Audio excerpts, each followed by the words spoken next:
Confirmed or not, the Rolex 2023 model leaks are going crazy on social media, and we've got the scoop. With me today, I have David Hattenschwiller to talk about some of the leaks that came out. David, how's it going this morning? How are you doing?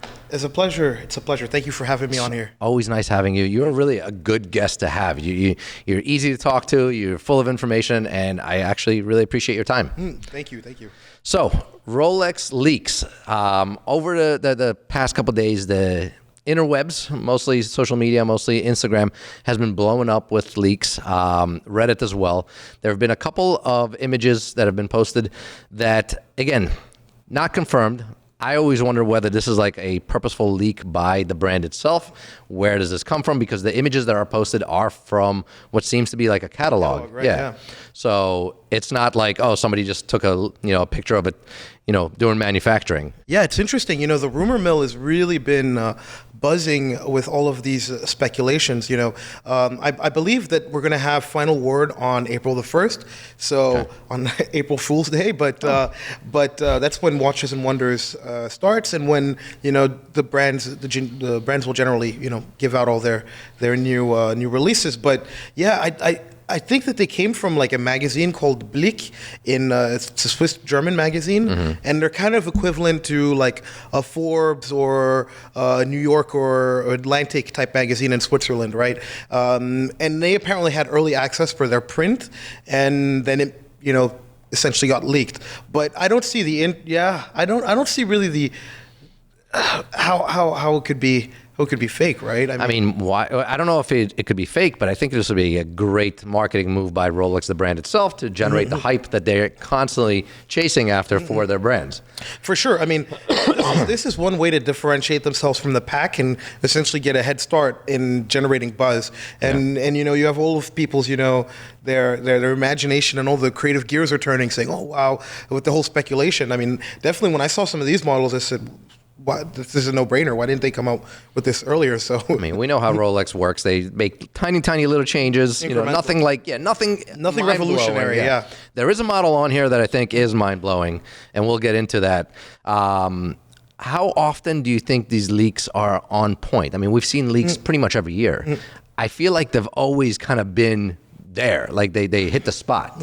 Yeah, well, I mean, the thing is that these leaks are coming from a lot of like trusted sources and insiders. So, like I said, I don't know if Rolex has given them a bit of rope, and for them to kind of share information as an insider. The same thing you have with Apple, Apple insiders, where you'd think that with these huge, large production processes, that at some point there would be a little bit of a whisper.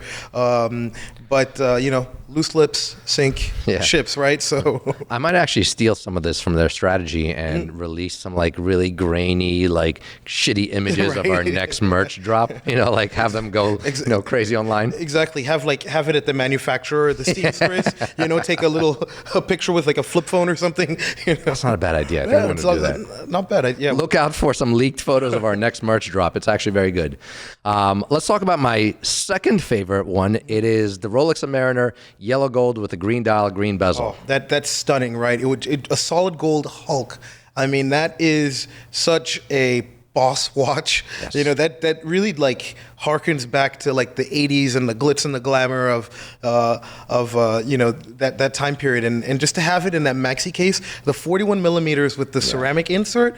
Oh, it's going to be beautiful. Since they discontinued the Hulk, why not bring back an elevated version? So the fact that you mentioned discontinued, do you think this is almost like maybe a new twist on the John Mayer?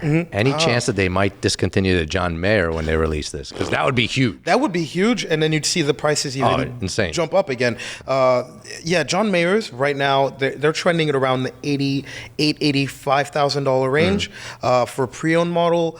If a lot of people would have their hearts broken if the John Mayer gets discontinued, because I have so many people who are holding out just to try and get it at that lowest price point, and this would just throw it in the six figures, right? I feel like the lowest price point has passed already for that. Oh, for sure. A lot of people are just stubbornly thinking that the market isn't a nosedive, which it isn't. Basically things are stable, and a lot of Rolex prices are even going up. Those are generally the first ones to show a healthy market when you have Rolex going up, and And yeah, like you said, all these lower prices are behind us. There's still as much demand. Everything's basically come back to a semblance of normality. So, they're the perfect conditions for prices to go up again. So I remember we had a John Mayer. It cost us $69,000. Which was sold to a customer, and Anna, I remember talking to her, she was trying to source another one at the same price, because she had another customer that wanted it and had a deposit and was ready to go, and she couldn't find it anywhere. Suddenly, out of nowhere, they disappeared for that price, and when, they came back up, they were in the 70s. Yeah.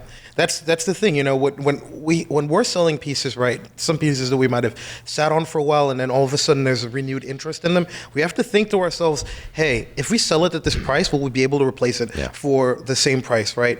So, yeah, very interesting things happening with these yellow gold Rolexes, especially with the green dial. That's basically it's iconic. It's iconic, yeah. It's like they started their own little trend with that, and they keep I wonder what this one will be called. Would it be like the Gulk? the Gulk. That would the Gulk or Champagne. I don't know. No, not Champagne because it's yellow. I don't know. Well, we'll learn when it comes out. Another model that I liked, again, still not my favorite, but the Rolex Daytona, the yellow gold with the meteorite dial. I'm just obsessed with meteorite dials. For sure. That is such a, coming from, knowing that it's like an extraterrestrial or out of world material that you're able to kind of wear on your wrist as a memento, as a testament to, how far or how big the world is and how small we are in consideration is just it's just great because it's able to blend astronomy and horology together, which that's essentially what they were before. There were tools to be able to either navigate or keep track, and this is another way to kind of harken back to the horological origins, if you will. So what they did here is they swapped out the yellow gold bezel for a black one. For the ceramic, yeah. Yeah, which really is cool. Oh, it's nice, yeah.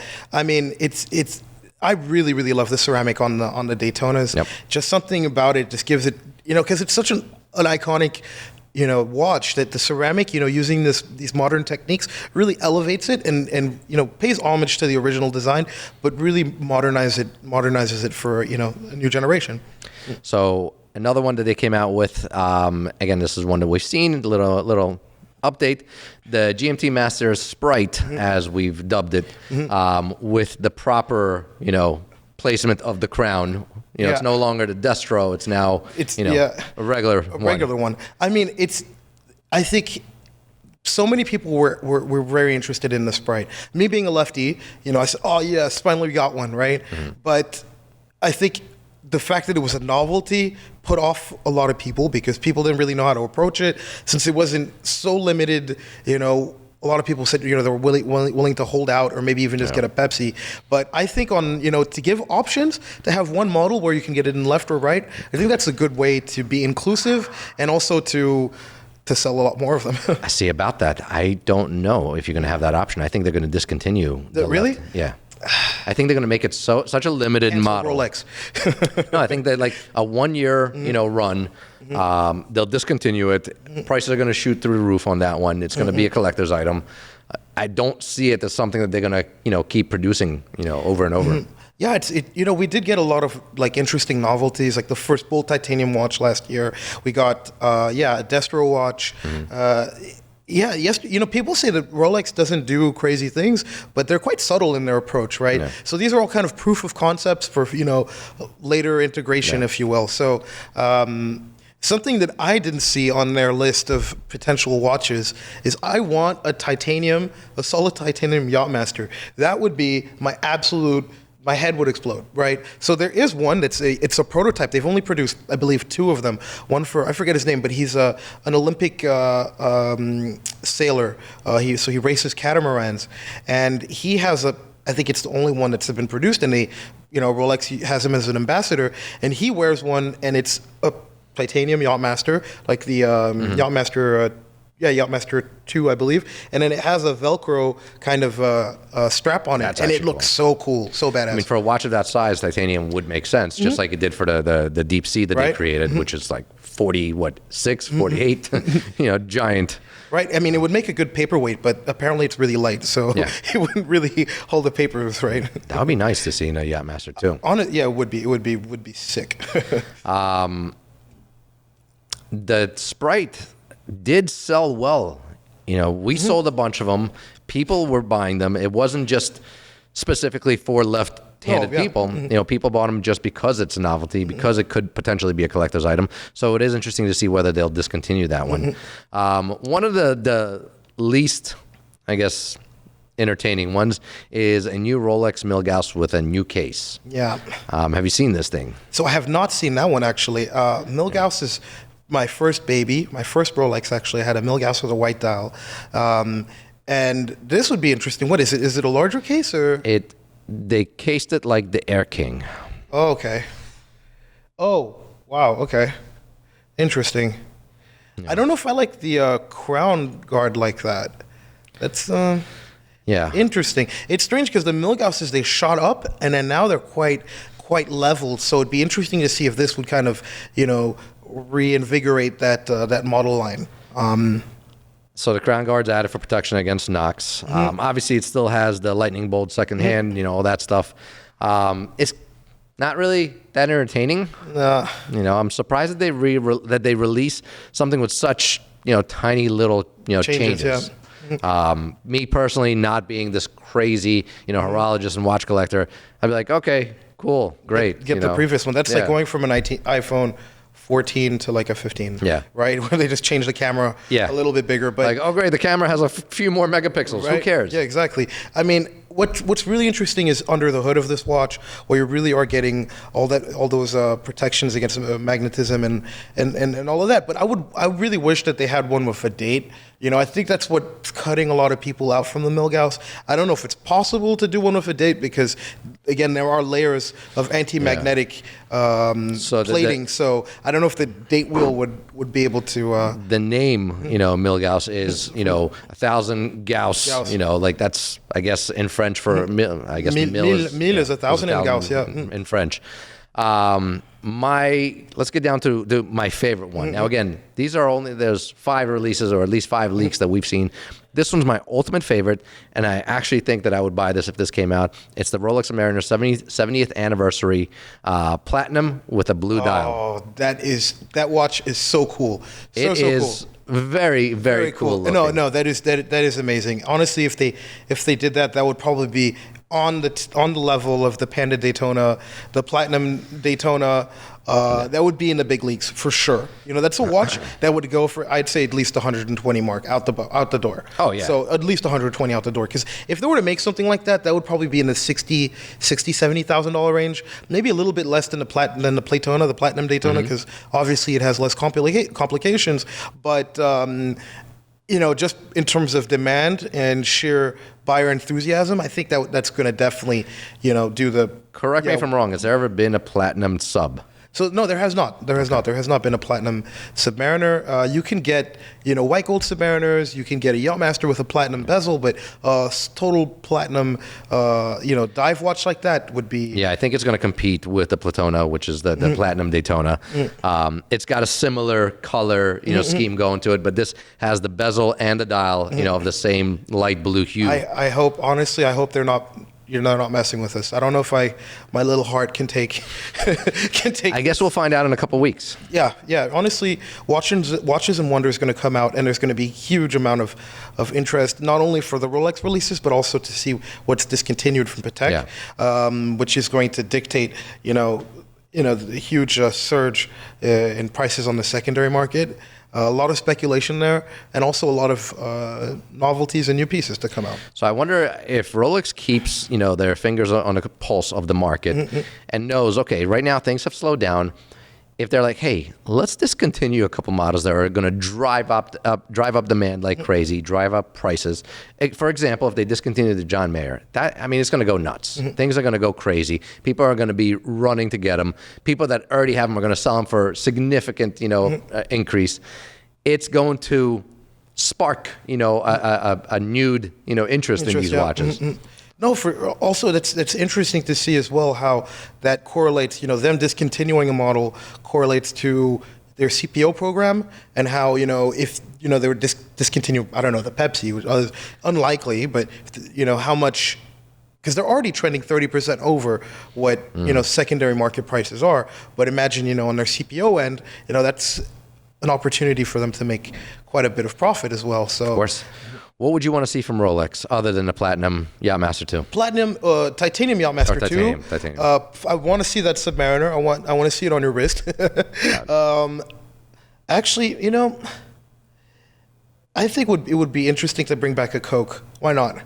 That would be cool to have a Coke, right? But a Coke in a maxi case with a ceramic black and red. That would be interesting. But we're probably gonna have to wait a couple years for that, right? What I really want, and I know this is never going to happen, but I love the Daytonas. Just, I was all weekend long, I was wearing an oyster fleck chocolate dial Daytona. The one thing that's missing for me is a date. Like, I'm not timing laps, but I do use my watch constantly to figure out what date it is. I would love Daytonas if they had a date. Yeah, I agree, but then that's totally changing there. Yeah, it would never happen, but that is what I'm looking for. Otherwise, anything that comes out with a meteorite dial, anything that comes out with these vivid colors, blue, green, it's very, very cool. How awesome would it be if they kind of duplicated Audemars Piguet's frosted case and they did something like that? Something completely out of left field. Yeah. Titanium Daytona. Why not? Why not? So they have the ability to do this. They do. This is going to be the 60th anniversary for the Daytona, right? So why not just release a set? Not just one. Give the people what they want. Give them a Daytona in titanium. Give them one that's frosted. Give them That'd be sick. Give them a ceramic Daytona. I know they don't deal with it, but do something. Sapphire Daytona. Do something that's really disruptive, and just for 1 year only, and then boom, right? Yeah, that would be really, really interesting. All right. Well, I appreciate you taking the time to sit down and go through some of these leaks. There might be a couple more leaks coming in the next, few weeks until Watches and Wonders happens. In the meantime, we'll keep our viewers and audience updated if anything new comes out. Ladies and gentlemen, I appreciate you taking the time to listen to this, to watch this. If you want us to talk about something specific, please let us know in the comments. Otherwise, we'd love your support. Like, comment, subscribe, write a review for the podcast. Let us know what we're doing and we're doing right. And we will see you guys tomorrow or the next day. Have a great day. David, you too. Thank you.